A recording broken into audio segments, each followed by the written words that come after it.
Shane Warne सिर्फ एक bowler नहीं बल्कि एक आर्टिस्ट है। Oh, that's got to be close. Oh, yes, up goes the finger. Warner's got him.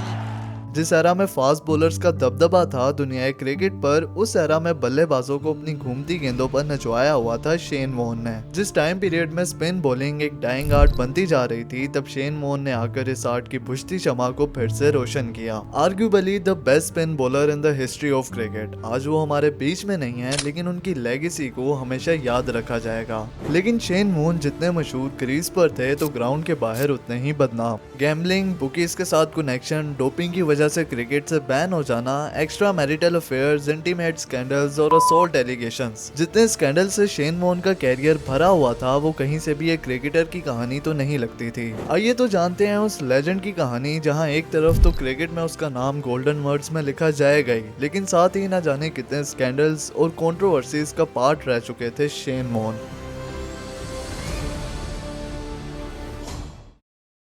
दुनिया के सबसे बेहतरीन स्पिनर शेन वॉर्न उस बॉलिंग लाइनअप के लीडर थे जिसमें ग्लेन मैग्रा और ब्रेट ली जैसे बॉलर्स मौजूद थे, लेकिन उनका लेग स्पिनर बनना कभी ड्रीम था ही नहीं। स्पोर्ट्स में उनका इंटरेस्ट तो शुरू से था, लेकिन वो क्रिकेट में काफी देर से आए। हाई स्कूल में फुटबॉल और टेनिस की टीम से ड्रॉप हो जाने के बाद वॉर्न ने अपनी किस्मत क्रिकेट में आजमाई, और यहीं पर उन्होंने रियलाइज किया कि वो स्पिन बॉलिंग में बाकियों से कहीं बेहतर है। जिसके बाद उन्होंने एज अ लेग स्पिनर खेलना शुरू किया। ग्रास रूट लेवल पर जबरदस्त परफॉर्मेंसेस दिखाकर साल 1990 में शेन वॉर्न को ऑस्ट्रेलियन क्रिकेट एकेडमी का पार्ट बना लिया जाता है। अपने अर्ली डेज में शेन वॉर्न को बॉल को ग्रिप करने में काफी मुश्किल पेश आती थी, जिसकी वजह से उनकी बॉलिंग काफी ऑर्डिनरी थी। तो ऐसे में वॉर्न की लाइफ में एक शख्स टेरी जेनर की एंट्री होती है। टेरी जेनर एक फॉर्मर ऑस्ट्रेलियन स्पिनर थे, जिन्हें 1988 में चोरी के केस में 6.5 साल के लिए जेल हो जाती है। लेकिन 18 माह के बाद ही जेल से रिहा होने के बाद टेरी जेनर ने शेन वॉर्न के मेंटोर की सूरत में अपना काम शुरू किया, और माना जाता है कि वो टेरी जेनर ही थे कि जिन्होंने शेन वॉर्न के टैलेंट को तराशा था, और जिसके बाद हमें वो स्पिन विज़र्ड देखने को मिला जिसने स्पिन बॉलिंग की आर्ट को ही बदल के रख दिया।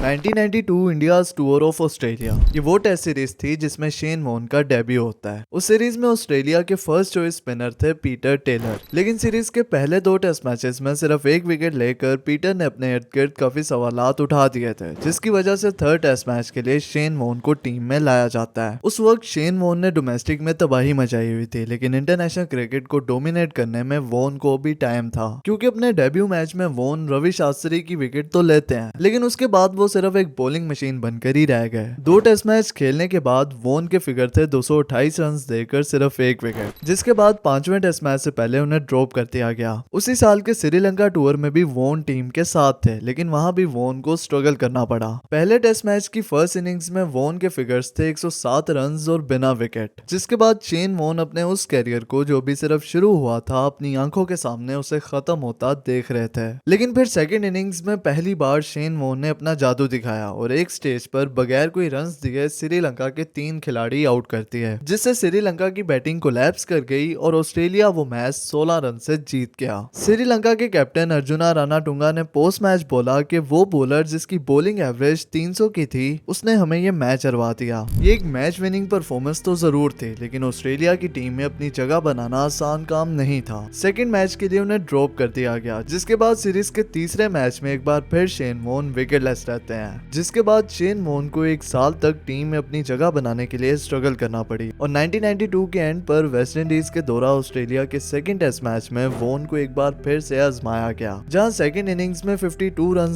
देकर शेन वॉर्न ने वेस्ट इंडीज की स्टार स्टडेड बैटिंग लाइनअप के 7 खिलाड़ियों को आउट कर दिया। यही एक मैच बना जहां से शेन वॉर्न बतौर राइजिंग स्टार उभर कर दुनिया के सामने आए, जिसके 2 माह बाद ही ऑस्ट्रेलिया ने न्यूजीलैंड का टूर किया, जहां 17 विकेट पिक करके वॉर्न सीरीज के joint top wicket taker bowler बने। देन 1993 के मिड में ही वॉर्न की इन्हीं परफॉर्मेंसेस को देखते हुए उन्हें उस साल के एशेज के स्क्वाड का भी पार्ट बनाया गया। ये उनके कैरियर का पहला एशेज था, और अपने पहले एशेज में ही वॉर्न ने हिस्ट्री क्रिएट कर दी। एशेज का पहला मैच जो कि ओल्ड ट्रैफर्ड में खेला गया, वहां जब वॉर्न ने अपनी पहली बॉल डाली तो वो बॉल ऑफ द सेंचुरी कहलाई गई। And he's done it. Ball of the century डालकर वॉन ने अपना नाम तो हिस्ट्री बुक्स में दर्ज करवा लिया था, लेकिन साथ ही ऑस्ट्रेलिया को वो एशेज 3-1 से जितवाने में भी वॉन का काफी ज्यादा कंट्रीब्यूशन था। 6 मैचेस में 34 विकेट्स हासिल करके वॉन ने उस एशेज में बाकी सब बॉलर्स को पीछे छोड़ दिया। साल 1994 में आकर शेन वॉन को Wisden player of the year का अवार्ड मिला। इस टाइम पीरियड तक शेन वॉन ने पूरी दुनिया के सामने अपनी स्किल्स का लोहा मनवा लिया था। ऑस्ट्रेलिया जो भी सीरीज खेल रही थी उसमें टॉप विकेट टेकर की लिस्ट में वॉन का नाम जरूर होता था, लेकिन फिर नवंबर 1994 में आकर एक कंट्रोवर्सी स्पार्क हुई और Shane Warne as usual headlines का मरकज बने। लेकिन इस बार वजह उनकी ऑन फील्ड परफॉर्मेंस नहीं बनती, बल्कि होता दरअसल ये है कि जब 2 माह पहले ऑस्ट्रेलियन टीम पाकिस्तान के दौरे पर थी तो उस टूर के पहले टेस्ट मैच से पहले पाकिस्तान के captain Salim Malik Shane Warne और 2 और ऑस्ट्रेलियन प्लेयर्स को खराब खेलने के लिए पैसे ऑफर करते हैं, जो कि सीधा सीधा मैच फिक्सिंग की ऑफर थी। वॉन ने तो पैसे लेने से मना कर दिया और साथ ही मलिक की ये हरकत एसीबी को जाकर रिपोर्ट करते, लेकिन उस वक्त लैक ऑफ एविडेंसेस होने की वजह से सलीम मलिक पर कोई भी चार्जेस नहीं लगे और इस केस को ही डिसमिस कर दिया गया। लेकिन फिर 1998 में जाकर जब दोबारा से क्रिकेट में मैच फिक्सिंग एलिगेशंस ने जोर पकड़ा तो इसी को लेकर पाकिस्तान में जस्टिस क्यूम अहमद के अंडर इंक्वायरी शुरू हुई, जिसको पूरा होने में 2 साल लगे और साल 2000 में आकर सलीम मलिक को गिल्टी पाकर बैन कर दिया गया। लेकिन वहीं दूसरी तरफ ऑस्ट्रेलिया सीरीज पर सीरीज खेले जा रही थी और शेन वॉन विकेट्स का ढेर लगाते जा रहे थे। 1994-95 एशेज के ब्रिस्बेन टेस्ट मैच में वॉन ने अपने कैरियर के बेस्ट फिगर्स 71 रन देकर 8 विकेट्स लिए, तो वहीं एमसीजी में बॉक्सिंग डे टेस्ट मैच में अपने कैरियर की इकलौती हैट्रिक ले डाली। ये सिलसिला फिर यूं ही चलता रहा। ऑस्ट्रेलिया को 96 वर्ल्ड कप का फाइनल खिलवाने में भी वॉन की बॉलिंग का बड़ा हाथ था। 1997 के आते आते वॉन टेस्ट क्रिकेट में 300 विकेट्स ले चुके थे, जबकि उनके लेजेंडरी कैरियर का सफर अभी आधा भी नहीं हुआ था। उसी साल 24 विकेट्स लेकर वॉन ने ऑस्ट्रेलिया को third back to back Ashes जितवाया और इस स्टेज तक शेन वॉन दुनिया के सबसे सक्सेसफुल स्पिनर बन चुके थे। लेकिन यहीं से इनके कैरियर को झटके लगने शुरू होते हैं। 1998 के ऑस्ट्रेलिया टूर ऑफ इंडिया के दौरान जेसन गिलेस्पी और मैगरा की इंजरी की वजह से वॉन से उस सीरीज में ज्यादा बॉलिंग करवाई गई, जिससे हुआ ये कि वो शोल्डर इंजरी का शिकार हो गए, जिस इंजरी की वजह से उनके कैरियर का 1 साल जाया हो जाता है। इससे पहले भी वो अपने ओवरवेट और लैक ऑफ फिटनेस की वजह से काफी क्रिटिसाइज होते रहते थे। अभी वॉन इंजरी की वजह से क्रिकेट से दूर हुए ही थे कि वहीं दूसरी तरफ एक इंटरेस्टिंग चीज होती है। दिसंबर 1998 में द ऑस्ट्रेलियन न्यूज़पेपर के एक journalist Malcolm Conn cricket Australia से लिंक एक स्टोरी अनकवर करते हैं of John the bookmaker and the 2 Australian players, जिसमें उन्हें ये पता चलता है कि 1994 की सिंगर वर्ल्ड सीरीज के दौरान जो कि श्रीलंका में खेली गई थी, वहां पर एक शाम को शेन वॉन और मार्क वो एक लोकल कैसीनो में जाते हैं, जहां पर उनकी मुलाकात एक इंडियन बुकी से होती है जो अपना नाम जॉन बताता है। I was approached by a man who I later discovered to be a bookmaker from India.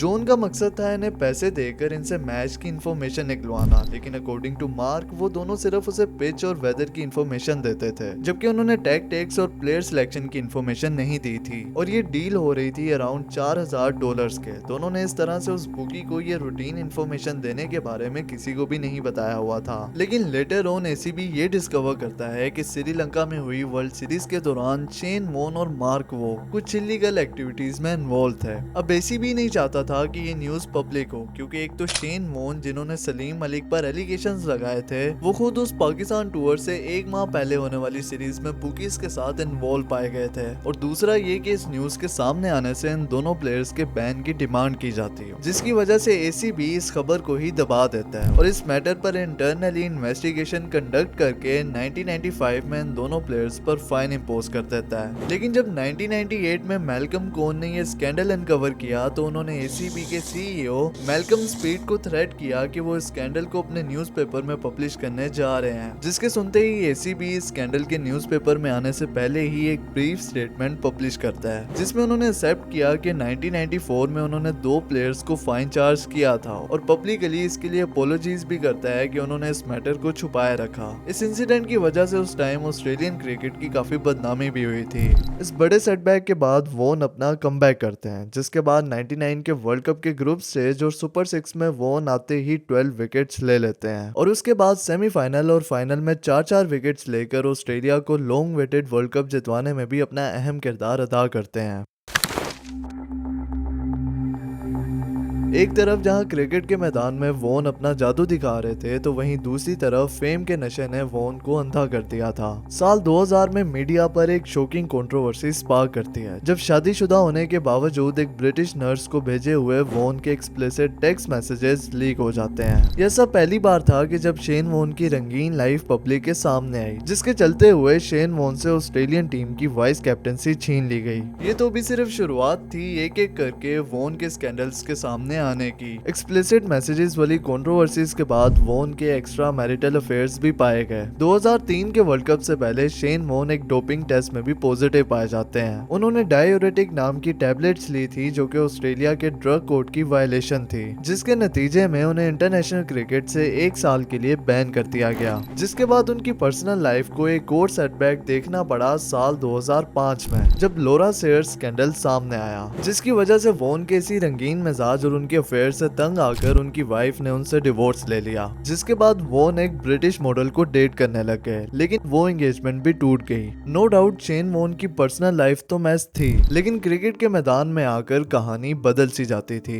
जब 2004 में उनका बैन खत्म हुआ तो वापस आते ही शेन वॉन ने तहलका मचा दिया। शेन ने 2005 में 96 विकेट्स लेकर एक साल में सबसे ज्यादा विकेट्स लेने का रिकॉर्ड अपने नाम किया और कोर्टनी वॉल्श के बाद वॉन 500 टेस्ट विकेट्स लेने वाले दूसरे बॉलर बन जाते हैं। उनके प्रोफेशनल माइलस्टोन्स रुकने का नाम नहीं ले रहे थे। 2006 के एशेज में एंड्रयू स्टर्स को आउट करके वॉन ने अपनी 700 टेस्ट विकेट्स कंप्लीट की। वो पहले बॉलर थे टेस्ट क्रिकेट में 700 विकेट्स लेने वाले। जब उनकी 700 विकेट्स कंप्लीट हुई तो मेलबर्न के ग्राउंड में मौजूद 89,000 स्पेक्टेटर्स ने उस स्पिन विजर्ड को स्टैंडिंग ओवेशन दिया और उसी एशेज में अपने इंटरनेशनल कैरियर की 1000वीं विकेट लेकर वॉन ने अपना नाम हिस्ट्री बुक्स में हमेशा के लिए लिखवा लिया। 2006-07 के एशेज के बाद वॉन ने इंटरनेशनल क्रिकेट से रिटायरमेंट ले ली, लेकिन वॉन की कंट्रोवर्सीज का सिलसिला तब भी नहीं रुकता।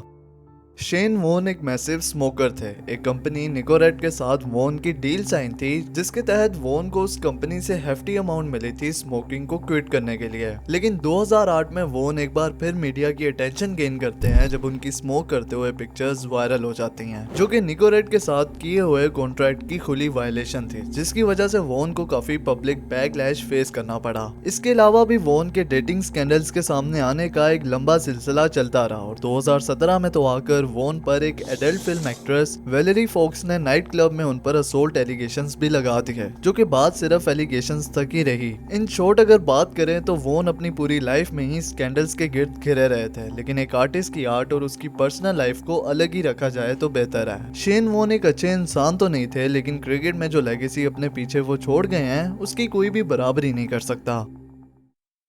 Just hearing the very sad news that the former Australian leg spinner Shane Warne has died suddenly. 4 मार्च 2022 को ये स्पिन विजर्ड थाईलैंड में वेकेशंस गुजारते हुए अनएक्सपेक्टेड हार्ट अटैक की वजह से अपनी जान की बाजी हार जाता है, जिस न्यूज ने पूरी दुनिया क्रिकेट को हिला कर रख दिया।